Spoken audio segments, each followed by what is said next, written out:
দীর্ঘ কয়েক বছর পর পঞ্চায়েত মহিলা প্রগতি সংঘের নির্বাচন এবং সেখানে বিনা প্রতিদ্বন্দ্বিতায় আপনাদের জয়লাভ। দেখুন, আমরা তৃণমূল কংগ্রেস গণতন্ত্রে বিশ্বাসী, গণতন্ত্রের পূজারী। আমাদের নেত্রী মমতা বন্দ্যোপাধ্যায়ের নির্দেশে, অনুপ্রেরণায় আমরা কিন্তু সমস্ত নির্বাচনটাকে গণতান্ত্রিক পদ্ধতিতে করতে চাই। তাই পঞ্চায়েত অঞ্চলও তার বাইরে নয়। পঞ্চায়েত অঞ্চলে আমাদের নেতৃত্বদের মধ্যে কিছুটা সমস্যা ছিল, মেয়েদের মধ্যে একটা বিভাজন চক্রান্ত চলছিল। যেই চক্রান্ত আমরা কিন্তু আগে থেকেই বলে এসেছিলাম যে নতুন এবং পুরনোকে সংমিশ্রণ করে মহিলা পরিচালিত যে সমিতিগুলি আছে, যদি এটা এসএসজি গ্রুপ মানে এসএসজি গ্রুপের দ্বারা পরিচালিত সমিতি, বিভিন্ন সংঘের প্রত্যেকটা বুথ থেকে সংঘরা ভোটাধিকার পায়। সেই ভোটাধিকার হিসাবে তারা ভোট দেয়। তাদেরকে আমরা সবাইকে নিয়ে এবং বুথ স্তরে আমাদের নেতৃত্ব, বুথ সভাপতি থেকে শুরু করে অঞ্চল সভাপতি, অঞ্চল নেতৃত্ব, ব্লক নেতৃত্ব, পঞ্চায়েতের যারা নির্বাচিত পরাজিত প্রত্যেককে নিয়ে আমরা কিন্তু আলোচনার পরে একটি প্রার্থী তালিকা তৈরি করেছিলাম 17 জনের। সেই 17 জনই অংশগ্রহণ করেছে। তো আমি মনে করি বর্তমান মামানি মানুষের সরকারকে আমাদের মুখ্যমন্ত্রী যেভাবে উন্নয়ন করেছে, সার্বিক উন্নয়ন, আমরা যদি এইভাবে সবাই একত্রিত হই, দেখুন আশা থাকবে ডানপন্থী দল, সবার আশা থাকবে আমি আসি, আমি পদে থাকি, পদ সবার লোক থাকে ডানপন্থী দলের।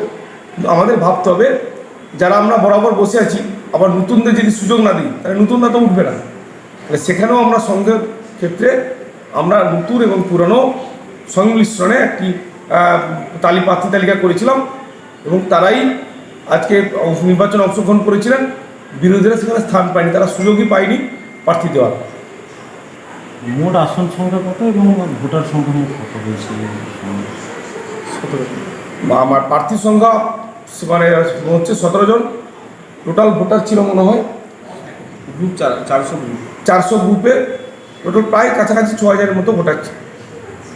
এই জয়লাভ কীভাবে দেখছেন আগামী দিনে আপনার দল? এই জয়লাভ আমাদেরকে এই শিক্ষা দিচ্ছে যে আমরা যদি সংমিশ্রণ মানে তৃণমূলের সমস্ত স্তরে বুথ স্তর অব্দি অঞ্চল জেলা সমন্বয় রেখে আমরা যদি নির্বাচনের প্রতিদ্বন্দ্বিতা করি, আগামী 26-এর বিধানসভা নির্বাচন আমরা হাসতে হাসতে জিতব, বিরোধীরা তাদের জামানত ব্যর্থ হবে।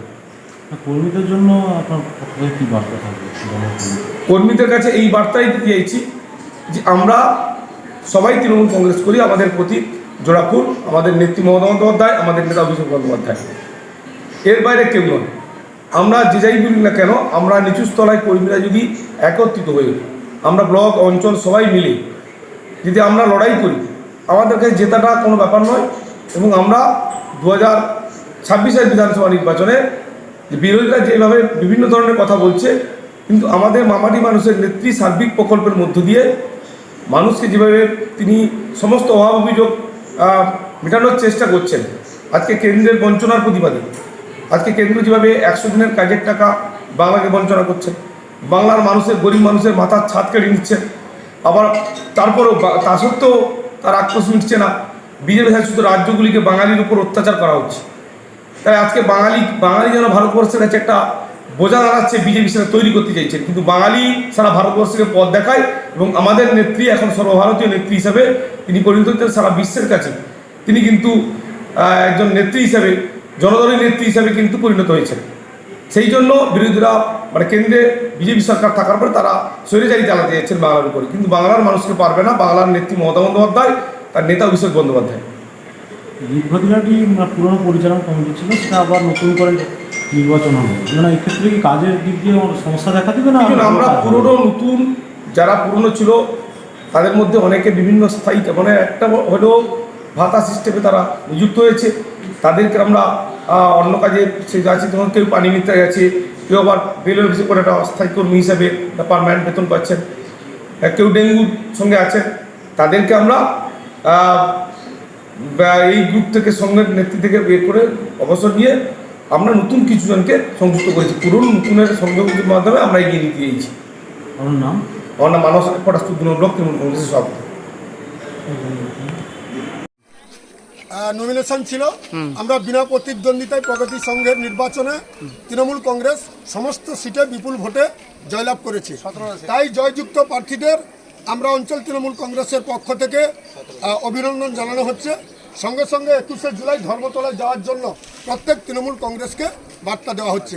বন্দে মাতরম! বন্দে মাতরম!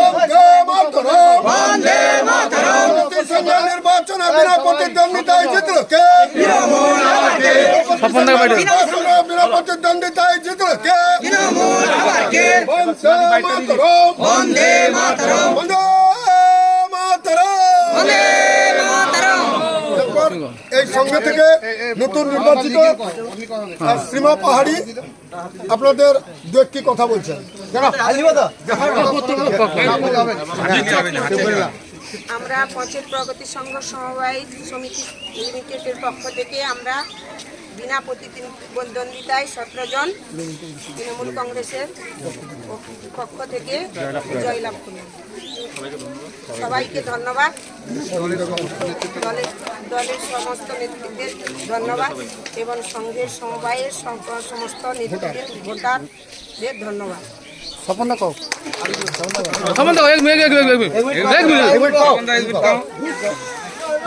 আমরা আমাদের যে সংঘ সমবায় সমিতি আছে পটাশপুর 2 পঞ্চায়েত সমিতির অধীনে যতগুলি আছে ইতিমধ্যেই আমরা মথুরা গ্রাম পঞ্চায়েতের এবং খাড় গ্রাম পঞ্চায়েতের দুটি সংঘ সমবায় সমিতিতে আমরা তৃণমূল কংগ্রেস সমর্থিত প্রার্থীরা বিনা প্রতিদ্বন্দ্বিতায় জয়লাভ করেছেন।